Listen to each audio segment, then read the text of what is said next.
प्यारे बच्चों नमस्कार। कैसे हो आप सभी। मैं आशा करता हूं कि आप लोग बहुत ही अच्छे होंगे, स्वस्थ होंगे और आप सभी की पढ़ाई भी बहुत ही अच्छी चल रही होगी। तो बच्चों आज का ये क्लास आप सभी के लिए बहुत ही ज्यादा इम्पोर्टेंट है, क्योंकि आज के क्लास में हम लेके आए हैं आपके लिए क्लास 12 केमिस्ट्री का top 70 most important objective question. और बच्चों ये सारे प्रश्न आपके बोर्ड एग्जाम के लिए बहुत ही ज्यादा इम्पोर्टेंट है। तो आज के क्लास को बिल्कुल ध्यान से देखिएगा और इस क्लास में दिए जाने वाले केमिस्ट्री के 70 ऑब्जेक्टिव को आप लोग अच्छे से याद भी करते चलिएगा। ओके जी, चलिए फिर क्लास को स्टार्ट करते हैं। आप लोग भी हमारे साथ चैट सेक्शन में आंसर को लगाते चलिएगा, जिससे कि ये सारा प्रश्न आपको क्लास में ही अच्छे से याद हो जाएगा। ओके जी, चलो जी क्लास को स्टार्ट करते हैं। और पहला नंबर सवाल आपके सामने है, आपके फोन के स्क्रीन पर है, तो सभी बच्चे आंसर को जरूर लगाते चलिएगा। देखिए पहला नंबर सवाल पूछा जा रहा है, बिंदुओं का वह प्रतिरूप जो क्रिस्टल में कणों की व्यवस्था प्रदर्शित करता है वो कहलाता है। अब आपको बताना है कि बिंदुओं का वह प्रतिरूप जो क्रिस्टल में कण क्या हो सकता है सर? अणु होगा, परमाणु होगा, या तो आयन होगा। कणों की व्यवस्था जो प्रदर्शित करता है उसे हम लोग क्या कहते हैं? आकाशीय जालक कहते हैं, जिसे अंग्रेजी में स्पेस लैटिस कहते हैं। बच्चों सही आंसर ऑप्शन नंबर बी हो जाएगा। मात्र 70 ऑब्जेक्टिव करेंगे और सारा ऑब्जेक्टिव बोर्ड लेवल का होगा। बच्चों देखो दूसरा नंबर सवाल पूछा जा रहा आप लोगों से, निम्नलिखित में कौन अक्रिस्टलीय ठोस पदार्थ है? बच्चों लगातार पूछा जाने वाला ये प्रश्न है, बताना है which of the following is an amorphous solid. कौन सा होगा सर? क्वार्ट्ज ग्लास जो होता है, SiO2 जो होता है, ये हमारा नॉन क्रिस्टलाइन सॉलिड का एग्जांपल है। Correct answer option number C हो जाएगा। ओके बच्चों, आप अपना स्कोर लास्ट में बताओगे कि इस 70 ऑब्जेक्टिव में आप सही कितना कर पाते हो। मानो एग्जाम का पेपर आपके सामने रख दिया गया हो और आपको बनाते चलना है बच्चों। चलो आगे बढ़ते हैं। तीसरा नंबर सवाल देखो पूछा जा रहा है, बताओ बच्चा पाती उत्कृष्ट गैसें रासायनिक दृष्टि से अक्रिय होती है क्योंकि। अब आपको बताना है उत्कृष्ट गैसें रासायनिक दृष्टि से क्यों अक्रिय होती है। क्योंकि बच्चा पार्टी इनके संयोजी सेल पूर्णतः क्या होते हैं सर? भरे हुए होते हैं। यानी कि 3 नंबर सवाल का जवाब ऑप्शन नंबर सी बिल्कुल करेक्ट हो जाएगा। चलो आगे बढ़ते हैं। फोर्थ नंबर सवाल देखो बच्चों, ये रहा प्रश्न, प्राइमरी अल्कोहल के ऑक्सीकरण के पश्चात प्राप्त पहला अवयव क्या होगा? देखो बच्चों कई बार हमने बता चुका है, प्राइमरी अल्कोहल यानी कि बच्चों RCH2 और OH हो जाएगा। ये सर क्या होता है? ये प्राइमरी अल्कोहल है। इसका अगर ऑक्सीडेशन कराते हैं, ऑक्सीकरण कराते हैं बच्चों, तो प्राप्त पहला अवयव जो होता है वो एल्डिहाइड होता है। अगर एल्डिहाइड का ऑक्सीकरण कराते हैं बच्चा पार्टी, तो वो जो बनता है वो RCOOH बन जाता है। यानी कि बच्चों प्राप्त पहला अवयव क्या होगा? देख रहे हो ना, RCHO, जिसे हम लोग एल्डिहाइड करते हैं। यानी कि R क्या है सर? R एक एल्काइल ग्रुप होता है। करेक्ट आंसर सी बिल्कुल ही सही आंसर है। बच्चों एक बार पूछ दिया गया था कि ये एल्डिहाइड के ऑक्सीकरण से क्या बनता है, तो कार्बोक्सिलिक एसिड लगाना है। चलो पांचवा नंबर सवाल का जवाब बता दो बच्चा पार्टी, बताओ जल्दी से बताओ। वह बहुलक जिसमें एमाइड बंधन होता है कौन सा है बच्चों? वह बहुलक जिसमें एमाइड बंधन होता है उसका नाम क्या है सर? उसका नाम होता है नायलॉन 66। क्या होता है? Nylon 66। Right answer option number A होगा। कोई दिक्कत बच्चा पार्टी? कोई भी दिक्कत हो कमेंट करो ना भाई मेरे। चलो आगे बढ़ते हैं 6 नंबर सवाल। और हाँ बच्चा पार्टी, आज जितने भी बच्चे जुड़े हुए हो सभी बच्चे क्लास को एक बार लाइक कर दीजिएगा। और अगर आप हमारे साथ पहली बार जुड़ रहे हो तो बच्चा पार्टी सब्सक्राइब करके जुड़ जाओ। डेली क्लास का टाइम शाम के 6 बजे और शाम के 8 बजे होता है। ओके देखो ये पूछा जा रहा है कि एक क्रिस्टलीय ठोस में होती है, हमने क्या बताया था? क्रिस्टलीय ठोस दीर्घ परासी होता है, जबकि अक्रिस्टलीय ठोस लघु परासी होता है। क्रिस्टलीय ठोस असमदैशिकता को दर्शाता है और अक्रिस्टलीय ठोस समदैशिकता को। यानी कि बच्चों क्रिस्टलीय ठोस क्या होगा सर? दीर्घ परासी होगा। ये इसका क्या होता है? दीर्घ परासकोटि होता है, लॉन्ग रेंज ऑर्डर होता है। करेक्ट आंसर क्या होगा? ऑप्शन ए बिल्कुल करेक्ट हो जाएगा। चलो 7 नंबर सवाल को देखते हैं बच्चा पार्टी। ये देखो टेफ्लॉन और नियोप्रीन किसके उदाहरण है? टेफ्लॉन और नियोप्रीन जो बच्चों उदाहरण है, आपको याद रखना है ये समबहुलक का उदाहरण है। किसका है बच्चों? ये समबहुलक का उदाहरण है। 7 नंबर सवाल का जवाब सी हो जाएगा। चलो आगे बढ़ते हैं। 8 नंबर सवाल देखो, पायरानोज वलय में कितने कार्बन परमाणु होते हैं? पायरानोज वलय में बच्चों कितने कार्बन परमाणु होते हैं? तो सर आपका करेक्ट आंसर हो जाएगा 5। राइट आंसर भी होगा। ओके बच्चों, सारे प्रश्नों को एक एक करके आंसर लगाते चलना है और याद भी करते चलना है। चलो 9 नंबर सवाल का जवाब बताओ बच्चों। निम्नांकित शुगर में सबसे मीठा कौन होगा? सबसे मीठा बच्चों कौन सा? फ्रक्टोज होता है क्या सर? निम्नांकित शुगर में जो सबसे मीठा होता है उसका नाम हो जाता है fructose. Correct answer D option सही हो जाएगा। चलो आगे बढ़ते हैं बच्चों। 10 नंबर सवाल देखो। आणविक अवस्था में फास्फोरस किस रूप में पाया जाता है? आणविक अवस्था में बच्चों फास्फोरस P4 के रूप में ये प्रेजेंट होता है। करेक्ट आंसर बिल्कुल सही आंसर हो जाएगा। किस रूप में बच्चों? आणविक अवस्था में। चलो आगे बढ़ते हैं। अगला नंबर सवाल देखो। 11 नंबर सवाल आपके सामने आ चुका है बच्चों। आंसर लगाना शुरू कर दो। केराटिन संरचनात्मक प्रोटीन किस में उपस्थित रहता है? बताओ बच्चों, केराटिन संरचनात्मक प्रोटीन किस में प्रेजेंट होता है? तो सर बाल में भी होता है, ऊन में भी होता है, रेशम में भी होता है, यानी कि हमारा correct answer option number D हो जाएगा। ओके बच्चों, चलो आगे बढ़ते हैं। 12 नंबर सवाल देखो ना। निम्न में से कौन सा योगात्मक बहुलक का उदाहरण नहीं है? बच्चों बहुत सारे बच्चे हैं जो नहीं को पढ़ना भूल जाते हैं और गलत करके चले आते, लेकिन आपको ऐसा नहीं करना है। देखो योगात्मक बहुलक पूछा ना बच्चों, आप लगाओ सर योगात्मक एडिटिव पॉलीमर हमसे अगर पूछा गया है वो नायलॉन 66 होता है। क्या होता है sir? Nylon 66। Correct answer D हो जाएगा। चलो 13 नंबर सवाल देखो। निम्न में से कौन सा क्रिस्टल फ्रैंकल दोष प्रदर्शित करता है? देखो बच्चों ये AgBr जो होता है ये फ्रैंकल और शॉर्ट की दोनों दोष प्रदर्शित करता है, लेकिन हमसे सिर्फ फ्रैंकल दोष पूछा गया तो AgCl लगाएंगे। सही answer option number B correct हो जाएगा। चलो 14 नंबर सवाल देखो बच्चों। 14 नंबर सवाल है, जल में सबसे कम घुलनशील गैस कौन सा होगा? सबसे कम घुलनशील गैस हीलियम होता है। सबसे कम घुलनशील कौन है सर? हीलियम हो जाएगा। 14 नंबर सवाल का जवाब ऑप्शन ए हो जाएगा। चलो 15 नंबर सवाल देखो। अणुचुंबकीय उत्पन्न होने का कारण है। अणुचुंबकीय उत्पन्न होने का कारण क्या होता है? ये होता है अनपेयर्ड इलेक्ट्रॉन के कारण। किसके कारण बच्चों? Unpaired electron. जैसे कि देख रहे हो ना O2 यानी कि ऑक्सीजन हमारा क्या होता है बच्चों? ये अणुचुंबकीय होता है। याद रहे बच्चों, इंपॉर्टेंट है। ऑक्सीजन क्या होता है? अणुचुंबकीय होता है। लेकिन बच्चों जानते हो O3 जिसे हम लोग क्या कहते हैं? ओजोन कहते हैं। क्या कहते हैं सर? ओजोन कहते हैं। और ये क्या होता है? ये प्रतिचुंबकीय होता है। क्या होता है सर? याद रहे ये हमारा प्रतिचुंबकीय होता है, क्योंकि हमारे इसके पास क्या होता है? कोई भी अयुग्मित इलेक्ट्रॉन नहीं होता है बच्चों, यानी कि सही आंसर ऑप्शन नंबर सी हो जाएगा। चलो आगे बढ़ते हैं। 16 नंबर सवाल देखो। वाष्प दाब का आपेक्षिक अवनमन क्या होता है? वाष्प दाब का आपेक्षिक अवनमन बच्चों हम लोगों ने राउल्ट के नियम के अनुसार पढ़ा है कि वाष्प दाब का आपेक्षिक अवनमन विलय के मूल प्रभाज के बराबर होता है। किसके बराबर बच्चों? विलय के मूल प्रभाज के बराबर। राइट आंसर डी हो जाएगा। चलो 17 नंबर सवाल का जवाब लगाओ। फॉर्मेल्डिहाइड का 40% जलीय विलयन क्या कहलाता है? फॉर्मेल्डिहाइड का 40% जलीय विलयन जो कहलाता है वो फॉर्मेलिन कहलाता है। सर क्या कहलाता है सर? फॉर्मेलिन कहलाता है। याद रहे सही आंसर ऑप्शन नंबर ए हो जाएगा। चलो आगे बढ़ते हैं बच्चा पार्टी।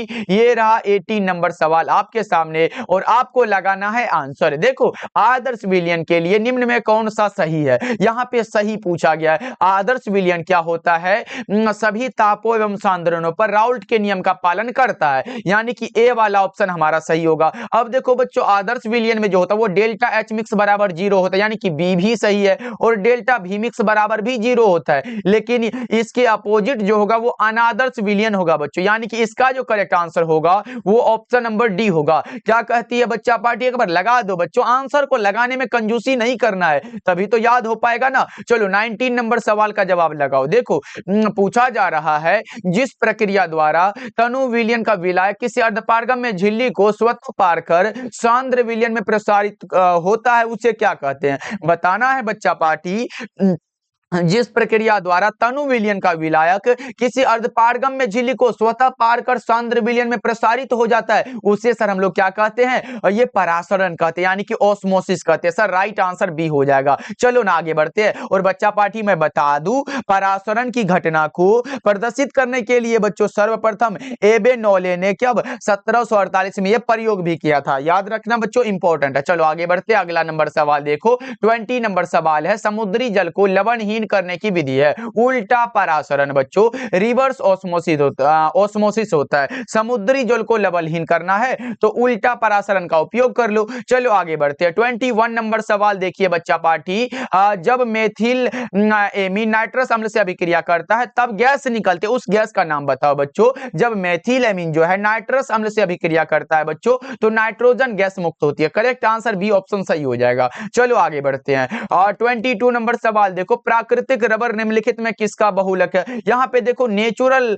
पॉलीमर है बच्चा पाठी, बताओ नेचुरल रबर है, ये किसका ये बहुलक होता है ये बताना है। ये होता है आइसोप्रीन का। प्राकृतिक रबर बहुलक होता है आइसोप्रीन का। राइट आंसर हमारा क्या होगा बच्चों? ऑप्शन बी हो जाएगा। चलो ये क्लास तो हिंदी और इंग्लिश दोनों मीडियम वालों के लिए बच्चा पाठी, दोनों मीडियम वाले क्या करेंगे? आंसर को लगाएंगे। किसी विद्युत रासायनिक सेल में ऑक्सीकरण होता है, ऑक्सीकरण सर एनोड पर होता है, और ये अवकरण जो होता है ना सर, अवकरण जो होता है ये कैथोड पर होता है। ये भी याद रहे, अगर अवकरण पूछे कैथोड लगाना है, ऑक्सीकरण पूछे एनोड लगा देना है बच्चों। चलो आगे बढ़ते हैं।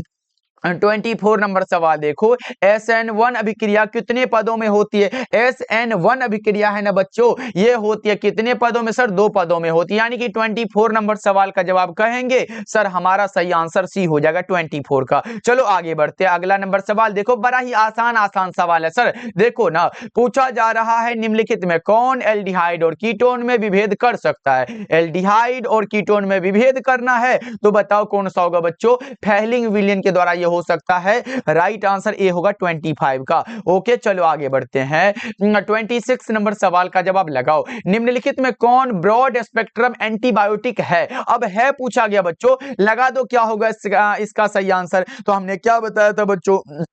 हमने बताया था ये हमारा सेफ्लोस्पोरिन होता है, टेट्रासाइक्लिन होता है, क्लोरमफेनिकोल होता है। यानी कि हमारा जो मिल रहा है क्लोरमफेनिकोल मिल रहा है बच्चों। Correct answer option number A होगा। याद रहे ये दो जो एग्जांपल हमने अलग से बताया, कौन सा? सेफ्लोस्पोरिन और उसके बाद टेट्रासाइक्लिन बच्चों, ये भी ये हमारा ब्रॉड स्पेक्ट्रम एंटीबायोटिक का ही उदाहरण है, याद रखना आप सब। चलो 27 नंबर सवाल का जवाब लगाओ। हमें जानना है कि आप लोग क्या लगाओगे। हमारे शरीर में आमतौर पर निम्नलिखित में किसका उत्पादन नहीं होता है? शरीर में जिसका उत्पादन नहीं होगा वो विटामिन होता है बच्चों, क्योंकि विटामिन कहीं शक्ति से नहीं आता है, एकदम भगवान नहीं भेजते बच्चों। ये हम लोग भोजन के द्वारा ग्रहण जो भोजन करते हैं उसी से हम लोग विटामिन पाते हैं। कौन सा? कोई भी विटामिन हो, विटामिन ए हो, बी हो, जो भी हो बच्चों, वो हमें प्राप्त होता है बच्चों। यानी कि राइट आंसर ये हमारा भोजन के अनुसार ये डिपेंड करता है। सही आंसर ऑप्शन नंबर बी होगा। अगर बढ़िया बढ़िया चीज खाएंगे तो एकदम मोटा जाएगा ना भाई, वही वाला बात हो गया।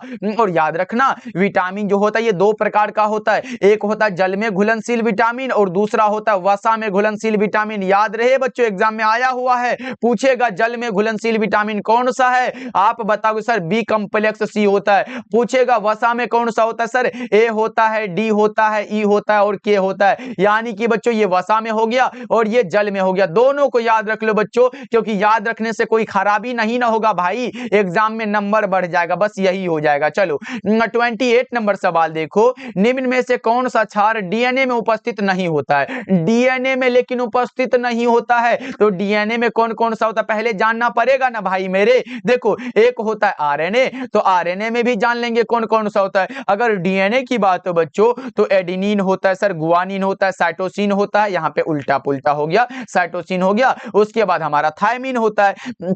लेकिन उसी जगह बच्चों आरएनए में जो होता है एडेनिन भी होता है, गुआनिन भी होता है, साइटोसिन होता है, लेकिन लास्ट में यूरासिल लग जाता है। यानी कि देखो बच्चों डीएनए में जो होता है ये साइटोसिन नहीं होता है, ये यूरासिल नहीं होता है। तो यहाँ पे यूरासिल कैसे आ गया सर? क्योंकि ये तो आरएनए में होता है और यही हमसे पूछा, तो हमारा राइट आंसर हो जाएगा ऑप्शन नंबर डी। क्योंकि देखो डीएनए वाला एडेनिन, गुआनिन, साइटोसिन, थायमिन ये सब है ना, लेकिन ये यूरासिल इसमें नहीं होने वाला है। चलो आगे बढ़ते हैं बच्चों। 29 नंबर सवाल देखो, बता दो बच्चा पार्टी मजा आ रहा है कि नहीं? आज तो बहुत सारा इंपॉर्टेंट क्वेश्चन है। बताओ ग्वानिन क्या होता है सर? ये हमारा नाइट्रोजिनस बेस होता है, नाइट्रोजन युक्त क्षार होता है। 29 का ए ऑप्शन सही हो जाएगा। क्या होगा सर? ऑप्शन ए बिल्कुल ही करेक्ट आंसर हो जाएगा। चलो 30 नंबर सवाल को देखते हैं। 30 नंबर सवाल है, सल्फर के साथ रबर को गर्म करना क्या कहलाता है? सल्फर के साथ रबर को गर्म कर रहे हैं तो वो जो कहलाता है बच्चों वो वल्कनीकरण कहलाता कहलाता है? क्या कहलाता है बच्चों? वल्कनीकरण कहलाता है, याद रखना आप सब। चलो आगे बढ़ते हैं। 31 नंबर सवाल का जवाब बताओ हमें। 31 नंबर सवाल है, फेन उत्प्लवन विधि में प्रयुक्त होता है कौन सा? फेन उत्प्लवन विधि में ये चीड़ का तेल प्रयुक्त होता है बच्चों, कौन सा? पाइन ऑयल बच्चों, राइट आंसर डी हो जाएगा। चलो आगे बढ़ते हैं ना। 32 नंबर सवाल देखो। 32 नंबर सवाल है, धनात्मक उत्प्रेरक अभिक्रिया की दर को क्या करता है? धनात्मक उत्प्रेरक। और बच्चा पार्टी मेन बात मैं बता देना चाहूंगा कि हमारे इसी ही वीडियो को बहुत सारे चैनल पे अपलोड कर करके बहुत सारे भाई जो है अपने चैनल पे अपलोड कर रहे हैं और उसमें नोट्स के लिए अपना नंबर ऐसे दे रहे हैं, तो बच्चों उस पे भरोसा नहीं करना है। हमने क्या बताया? विद्या आनंद पे सिर्फ इस पे आपको जो चीज मिले सिर्फ वही करो भाई मेरे। बहुत सारे बच्चे बोल रहे थे सर आपके नाम पे बहुत सारे बच्चे ये हैं जो कॉल करते कि नोट्स ले लो, तो भाई किसी को कॉल आपको नहीं करना है, क्योंकि हमारा विद्या आनंद का जो प्लेटफॉर्म है वो यही है, सिर्फ और सिर्फ यही होता है, कहीं पे भी फंसना नहीं है भाई मेरे। इसलिए मैं समझा दिया और क्लास में बोलना बहुत जरूरी था, क्योंकि बहुत सारे चैनल पर ये हमारा ये भी वीडियो अपलोड होता है उस पर भी व्यूज चला जाता है, तो बहुत सारे बच्चे इसमें ये फंस जाएंगे ना, तो हमने बता दिया बच्चों। तो सावधान रहिएगा, सतर्क रहिएगा। देखो धनात्मक उत्प्रेरक अभिक्रिया को दर को क्या करता है? देखो पहले तो उत्प्रेरक का कार्य है कि अभिक्रिया के वेग को बढ़ाना भी और घटाना भी। अगर धनात्मक उत्प्रेरक है तो अभिक्रिया के वेग को बढ़ा देता है, और अगर ऋणात्मक उत्प्रेरक होता तो अभिक्रिया के ये दर को घटा देता। बच्चों दोनों को याद रख लो। अभी का तो करेक्ट आंसर हमारा ए हो जाएगा ना। चलो बच्चा पार्टी एक बार क्लास को इसी बात पे लाइक कर दो जल्दी जल्दी से। बच्चों क्लास को लाइक नहीं करते हो तो मजा नहीं आता है। एक बार सभी बच्चे लाइक कर दोगे तो एकदम ऊर्जा जो भाई 2 गुना में एकदम पढ़ाने लगेंगे। देखो रेडियोधर्मी विघटन अभिक्रिया की कोटि कितनी होती है? रेडियोधर्मी वाला प्रथम होता है। लेकिन बच्चों एक चीज याद रखोगे, अगर प्रकाश की उपस्थिति में कोई अभिक्रिया हो रहा है और उसका कोटि पूछे तो वो हमारा अगर सनलाइट की उपस्थिति में हो वो हमारा हमेशा 0 होता है बच्चों। एकदम शून्य कोटि वाला लगा के आओगे एग्जाम में, सही हो जाएगा। चलो आगे बढ़ते हैं। 34 नंबर सवाल देखो, निम्नलिखित में कौन सबसे शक्तिशाली ऑक्सीडाइजिंग एजेंट है? ऑक्सीकारक पदार्थ बच्चों फ्लोरीन होगा। लेकिन अगर पूछे अवकारक वाला, क्या पूछेगा सर? अगर अवकारक पूछेगा तो क्या लगाएंगे? I2 लगा के चले आएंगे तो करेक्ट हो जाएगा। चलो 35 नंबर सवाल को देखते हैं। पूछा जा रहा है डाई एथिल ईथर एवं मेथिल प्रोपिल ईथर क्या है? डाई एथिल ईथर एवं मेथिल प्रोपिल ईथर जो होता है मितावयवी होता है। 35 नंबर सवाल का जवाब ऑप्शन नंबर बी होगा 35 का। चलो जी आगे बढ़ते हैं। 36 नंबर सवाल का जवाब बताओ। फिनोल को जस्ता के चूर्ण के साथ उबालने पर, फिनोल भैया को जस्ता के चूर्ण के साथ उबाला जाता है तो क्या बनेगा? फिनोल का क्या होता है बच्चों? C6 होता है सर, H5 होता है और OH होता है, यानी कि बेंजीन रिंग के साथ अगर OH को जोड़ देंगे ये हमारा फिनोल बन जाता है। इसको अगर जस्ता के चूर्ण के साथ उबालते हैं सर तो ये क्या बनेगा? जल्दी से बताओ 36 नंबर सवाल का जवाब क्या होगा? ये बन जाता है C6H6 प्लस में हमारा H2O का निर्माण हो जाता है। अब बताओ बच्चों क्या होगा इसका राइट आंसर? तो आप लगाओगे सर वो हमारा बेंजीन प्राप्त होता, C6H6 वाला बात हो गया। चलो आगे बढ़ते हैं बच्चा पार्टी। 37 नंबर सवाल देखो, एथिल अल्कोहल और मेथिल अल्कोहल में विभेद किया जाता है बच्चों, अंतर किसके द्वारा किया जाता है? यह होता है आयोडोफोम परीक्षण के द्वारा, आयोडोफोम टेस्ट के द्वारा। सर राइट आंसर डी होगा। ओके बच्चों चलो आगे बढ़ते हैं। 38 नंबर सवाल देखो, कैल्शियम एसीटेट को गर्म करने से क्या प्राप्त होता है? कैल्शियम एसीटेट को गर्म करने से क्या प्राप्त होगा बच्चा पार्टी? 38 नंबर सवाल का जवाब बता दो। एसीटोन होता है। कैल्शियम एसीटेट को गर्म करने से जो प्राप्त होगा बच्चों एसीटोन होता है। 38 नंबर सवाल का जवाब ऑप्शन सी हो जाएगा। चलो आगे बढ़ते हैं। 39 नंबर सवाल देखो, एथिल अल्कोहल की ऑक्सीकरण से क्या बनेगा? एथिल अल्कोहल के ऑक्सीकरण से बच्चों क्या बनता है? जल्दी से बताओ फटाफट से बच्चा पार्टी। एथिल अल्कोहल है ना, लगा दो क्या होगा सही आंसर? एथिल अल्कोहल बच्चों यानी कि क्या लगाओगे? यहां पे याद रखना है C2H5 और OH है बच्चों, क्योंकि अल्कोहल भी है तो OH हम लगा देंगे। अब इसका क्या कराया जाता है बच्चों? ऑक्सीकरण कराया जाता है, ऑक्सीडेशन कराया जाता है, तो हमारा निर्माण होता है CH3 और COOH, यानी कि बच्चों इसका नाम बोले तो एसिटिक एसिड होता है। क्या होता है सर? एसिटिक अम्ल होता है। राइट आंसर बी होगा। बच्चा पार्टी आंसर लगाने की जिम्मेवारी आपकी है, बस याद कराने की गारंटी हम ले लेते हैं, बस आंसर लगाते चलो, हमारे साथ बोलते चलो। देखो सोडियम एसीटेट को सोडा लाइम के साथ गर्म करने पर क्या बनता है? सोडियम एसीटेट को हम क्या कर रहे हैं? सोडा लाइम के साथ गर्म करने तो मेथेन बनता है बच्चों। Right answer option number A होगा। ओके बच्चों, चलो आगे बढ़ते हैं। अगला नंबर सवाल देखो, 41 नंबर सवाल है, फॉर्मिक अम्ल एसिटिक अम्ल की अपेक्षा क्या होता है सर? स्ट्रॉन्ग होता है। फॉर्मिक अम्ल एसिटिक अम्ल की अपेक्षा क्या होता है सर? प्रबल होता है। करेक्ट आंसर ए हो जाएगा। ये प्रबल खाने वाला प्रबल नहीं है बच्चों, ये स्ट्रॉन्ग वाला प्रबल है। चलो आगे बढ़ते हैं। 42 नंबर सवाल देखो, प्राइमरी अमीन का क्रियाशील मूलक क्या होता है? एक हमारा क्या होता है सर? 1 डिग्री, जिसे हम लोग प्राइमरी अमीन कहते हैं, जो कि हमारा क्या होता है? NH2 होता है। सर क्या होता है सर? RNH2 होता है। यानी कि राइट आंसर हम कहेंगे सर ऑप्शन नंबर बी होगा। अगर पूछे 2 डिग्री वाला तो क्या लगाओगे बच्चों? ये इसमें 2 R लगता है, 2 एल्काइल ग्रुप होता है, जैसे RR हो गया, उसके बाद हमारा क्या होगा बच्चों? NH, ये हमारा NH हो जाता है। ये क्या होता है सर? ये इसके लिए 2 डिग्री वाला होता है। अगर हमें पूछे 3 डिग्री, यानी कि ये हमारा ट्राहाइड्रिक यानी कि टर्शियरी पूछे बच्चों, तो क्या होगा? यहाँ पे हमारा क्या होगा? इसमें 3 गो R लग जाएगा, 3 गो एल्काइल ग्रुप लगेगा ना, यानी कि एक N हो गया, उसके बाद इधर R लगा दो, या फिर 3 इधर ही लगा देते बच्चों, एक R इधर लगा दो, एक R इधर लगा दो, या क्या होता बच्चों? ये 3 डिग्री वाला होता। हमें तो ये वाला पूछा, तो करेक्ट आंसर भी हो जाएगा। चलो 43 नंबर सवाल देखो, एथिल एमीन की अभिक्रिया नाइट्रस अम्ल से कराने पर क्या बनता है बच्चों? एथिल एमीन की अभिक्रिया बच्चों नाइट्रस अम्ल से कराने पर हमारा बनता है एथिल अल्कोहल बच्चों। इसे हम लोग एथेनॉल भी कह सकते हैं। चलो 44 नंबर सवाल की ओर बढ़े तो हमारे सामने ये वाला प्रश्न आ चुका है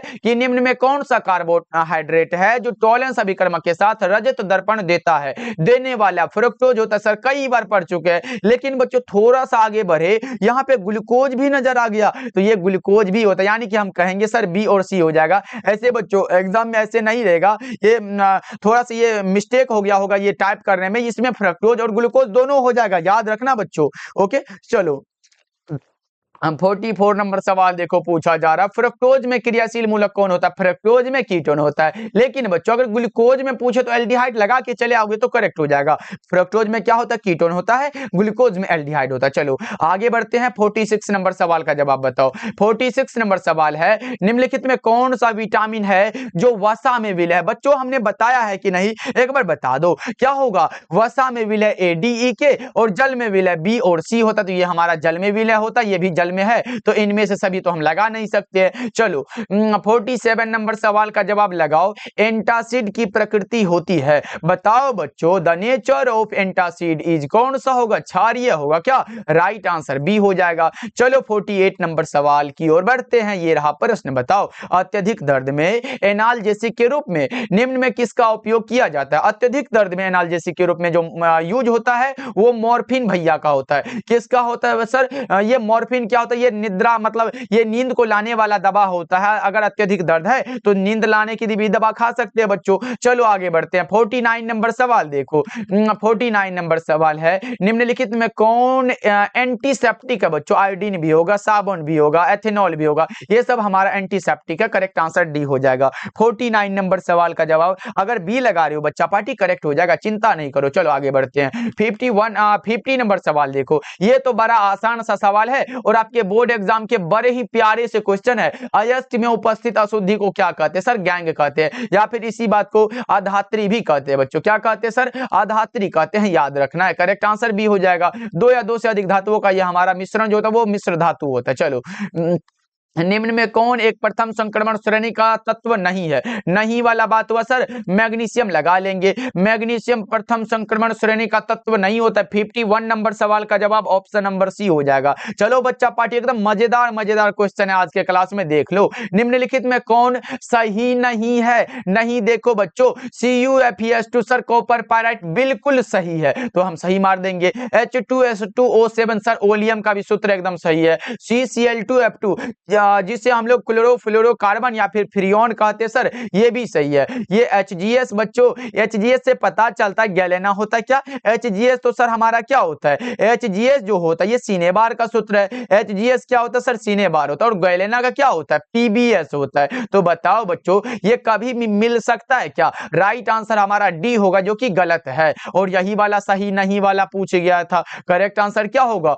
ऑप्शन डी बिल्कुल करेक्ट हो जाएगा। याद रखना बच्चों, HGS सीने बार क्षार को कहते हैं, और गैलेना का PbS होता है जो कि लेड का ये अयस्क होता है। चलो आगे बढ़ते हैं। 53 नंबर सवाल देखो, कार्बन कार्बन ट्रिपल बॉन्ड की लंबाई कितनी है? बच्चों हमने क्या बताया था, अगर आपके सामने आए, क्या आए sir, carbon carbon single bond तो इसकी लंबाई 1.54 एंगस्ट्रम हो जाती है। अगर पूछे कार्बन कार्बन डबल बॉन्ड तो इसकी लंबाई 1.34 एंगस्ट्रम हो जाती है। और अगर बच्चा पार्टी पूछे कार्बन कार्बन ट्रिपल बॉन्ड की लंबाई तो इसकी लंबाई है 1.20 एंगस्ट्रम। अब हमारा जो करेक्ट आंसर होगा 1.20, करेक्ट आंसर बी हो जाएगा। एकदम क्लियर है बच्चों, समझ में आ रहा है ना। देखो अगर सिंगल बॉन्ड हो तो 1.54 ये वाला लगाना, और अगर डबल बॉन्ड हो तो ये वाला लगा देना ना, और अगर सिंगल ये ट्रिपल बॉन्ड हो तो ये वाला लगा देना। बच्चों एकदम समझ तो आ रहा है ना। चलो आगे बढ़ते हैं। अगला नंबर सवाल देखो, 54 नंबर सवाल है, XeF4 का आकार कैसा होता है? सर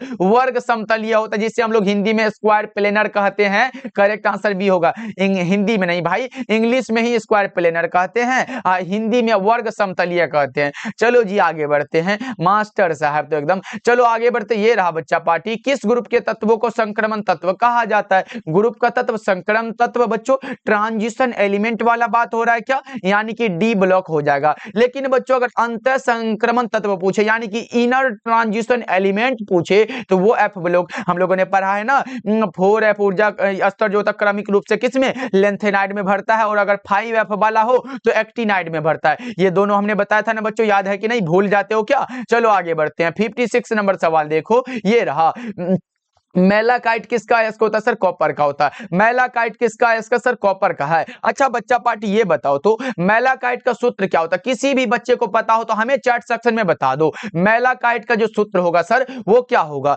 जो भी बच्चे बता दोगे उसको तो भाई एकदम शाबाशी देते हैं। देखो क्या होता है सर, Cu होता है, उसके बाद CO3 होता है, इन2 में भी होता है बच्चा पार्टी, घबराइयो मत। देखो यहाँ Cu हुआ और उसके बाद OH लग जाता है और होल 2 हो जाता है। ये किसका है सर? मेलाकाइट का। इतना बड़ा सूत्र होता है, लेकिन बच्चों याद रख सकते हो तो जरूर याद रखना। ऑब्जेक्टिव में पूछेगा मेलाकाइट का सूत्र कौन सा है, तो CuCO3 इंटू CuOH का होल ट्वाइस। याद रहेगा बच्चों, अभी का तो करेक्ट आंसर बी हो जाएगा। चलो आगे बढ़ते हैं।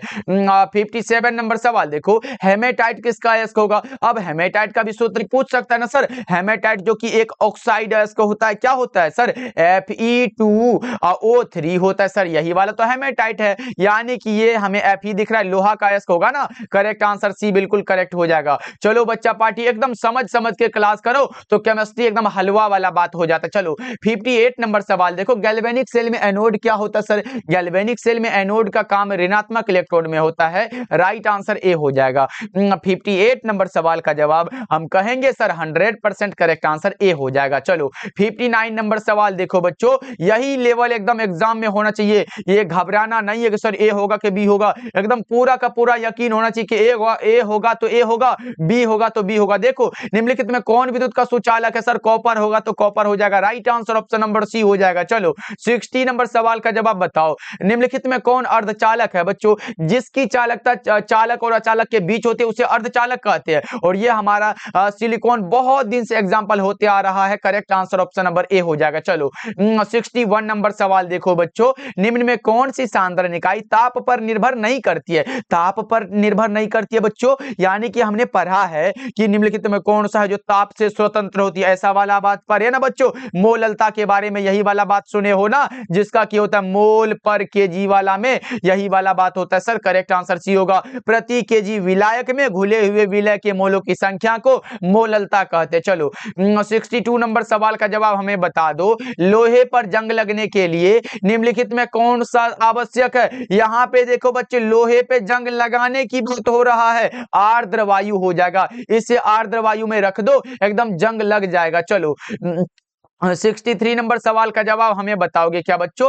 एस ऑर्बिटल का आकार कैसा होता है? एस वाला बात है सर गोलीय हो जाएगा। अगर डी ऑर्बिटल होता तो डबल डंबवेल लगाते, अगर ये डंबवेल पी ऑर्बिटल वाला होता तो डंबवेल लगाते, लेकिन सर सीधा एस वाला पूछा, गोलीय लगाएंगे एकदम निकल लेंगे क्योंकि समय हमारे पास बहुत कम है। चलो 64 नंबर सवाल देखो, पोटास एलम क्या होता सर? ये डबल सॉल्ट का एग्जाम्पल है। पोटास एलम क्या होता सर? डबल सॉल्ट का एक एग्जाम्पल है। 64 नंबर सवाल का जवाब ए हो जाएगा। चलो आगे बढ़ते हैं। 65 नंबर सवाल देखो, फ्लोरीन, क्लोरीन, ब्रोमीन, ये किस नाम से जाना जाता है बच्चों? हैलोजन वाला में पढ़ते ना, वर्ग 17 वाला में जानते हो ना, वर्ग 17 वाले समूह में कौन सा बताओ बच्चों? हैलोजन नाम से जानते हैं ना इसको। कौन सा सर? हैलोजन वाला नाम हो जाता है। इसका नाम कौन सा है सर? हैलोजन हो जाता है, जिसमें कि हमारा फ्लोरीन, क्लोरीन, ब्रोमीन यही सब होता है ना, हैलोजन वाला हो जाएगा। करेक्ट आंसर सी हो जाएगा। चलो आगे बढ़ते हैं बच्चों। 66 नंबर सवाल देखो, निम्नलिखित में कौन सा अक्रिय गैस है?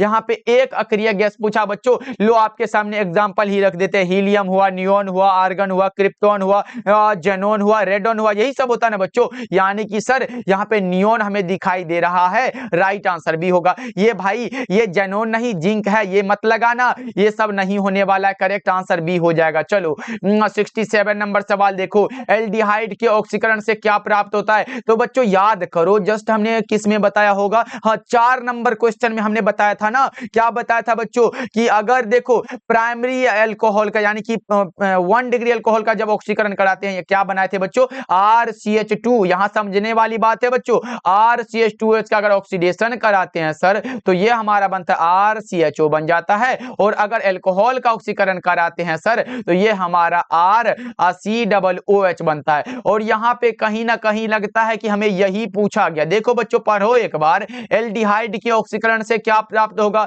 एल्डिहाइड का ऑक्सीकरण कराए ना बच्चों, RCOOH प्राप्त, यानी कि कार्बोक्सिलिक एसिड प्राप्त हो जाता है। राइट आंसर ए हो जाएगा। बच्चा पार्टी को समझ में आया कि नहीं आया? आया कि नहीं आया बच्चों? एक बार चैट सेक्शन में हमें बताओ। एक बार क्लास के लाइक वाले बटन को दबाओ ना बच्चा पार्टी, भूल जाते हो क्लास को लाइक करने के लिए, जल्दी से क्लास को लाइक कर लो। ओके बच्चों चलो आगे बढ़ते हैं, क्योंकि आप लोग हमारा मोटिवेशन हो और हम आपके। देखो क्या रहा, NiCO4 में निकेल की ऑक्सीकरण संख्या क्या है बच्चों? हमने क्या बताया, जिसका निकालना उसे x मान लो। अब प्लस में क्या करोगे, CO का ऑक्सीडेशन नंबर 0 होता, 0 गुना में कितना है? 4 है सर, 4 लिख दो। 4 है, 4 बराबर में 0, यानी कि x 4 गुना 0 बराबर 0, तो प्लस में 0 बराबर 0, इसीलिए x बराबर सर 0। यही वाला बात है, तो राइट आंसर ए लगा देते हैं। और बच्चों ये प्रश्न बता देना, एकदम सदियों से पूछा आ रहा है, बहुत दिन से पूछा आ रहा है, मानो तो एकदम बहुत दिन से आ रहा है बच्चा पार्टी। चलो 69 नंबर सवाल देखो, फेन उत्प्लावन विधि द्वारा किस प्रकार के अयस्क का सांद्रण होता है? हमने तो पढ़ा है ना बच्चों, सल्फाइड अयस्कों का सांद्रण जो होता है वो फेन उत्प्लावन विधि के द्वारा होता है। यानी कि हमें लगता है कि ऑप्शन ए करेक्ट हो जाएगा। और आज के क्लास का लास्ट सवाल की ओर ये रहा आपके सामने, बताओ लोहे का कौन सा अयस्क है? इतना आसान सा सवाल है, अगर बच्चों इसका हम नाम लिख दे तो और भी मजा आ जाएगा। इसका नाम होता है हेमेटाइट। क्या होता है सर? Fe2O3 जो होता है, इसका नाम सर क्या होता है? हेमेटाइट होता है। अब Fe3O4 का नाम क्या है सर? इसका नाम होता है मैग्नेटाइट। एकदम बच्चों याद रखना, ये सूत्र भी पूछेगा ऑब्जेक्टिव में तो लगा क्या होगे, इसका नाम है सर मैग्नेटाइट। ये FeCO3 जो होता है सर, इसका नाम होता है सीडेराइट। क्या होगा सर? सीडेराइट होता है। अब देखो लोहे का अयस्क हेमेटाइट, मैग्नेटाइट, सीडेराइट, ये सारा का सारा होगा। लेकिन बच्चा पार्टी एक मेन बात बताए, अगर लोहे का मुख्य अयस्क पूछता तो सिर्फ हम हेमेटाइट को लगाते, लेकिन यहां पे सारा का सारा होगा, क्योंकि यहां पे लोहा का अयस्क पूछा। ये सब हो जाएगा राइट आंसर, बिल्कुल आंसर डी हो जाएगा बच्चों। ओके तो चलो बच्चा पार्टी, आज का क्लास आपको कैसा लगा कमेंट करके बताना। मुझे उम्मीद है कि आज का क्लास बहुत ही अच्छा लगा होगा, इसलिए सारे बच्चे एक बार क्लास को लाइक कर दीजिएगा। हमारे साथ पहली बार जुड़ रहे हो बच्चों, डेली क्लास करना चाहते हो ना, शाम के 6 बजे और शाम के 8 बजे तैयार रहिएगा। ओके बच्चों, इसलिए सारे बच्चे चैनल को सब्सक्राइब कर लीजिएगा और बच्चा पार्टी ऑल नोटिफिकेशन पे सेट कर लीजिएगा। पीडीएफ के लिए आप टेलीग्राम पे विद्या आनंद सर्च करके वहां पे ज्वाइन हो जाना बच्चों। ओके मिलते हैं फिर अगले क्लास में। कोई भी डाउट हो, कोई भी प्रॉब्लम हो, परेशानी हो, आप कमेंट करके करो बच्चा पार्टी, हम उसको सॉल्व करने के लिए हर समय तत्पर रहते हैं, क्योंकि आपका सेवा करेंगे ना भाई, एकदम बहुत अच्छा नंबर लेके आओगे। ओके बच्चों, मिलते हैं फिर अगले क्लास में। आप लोग अपना ध्यान रखिएगा और सारे प्रश्नों को याद तो कर लीजिएगा। ओके मिलते हैं फिर।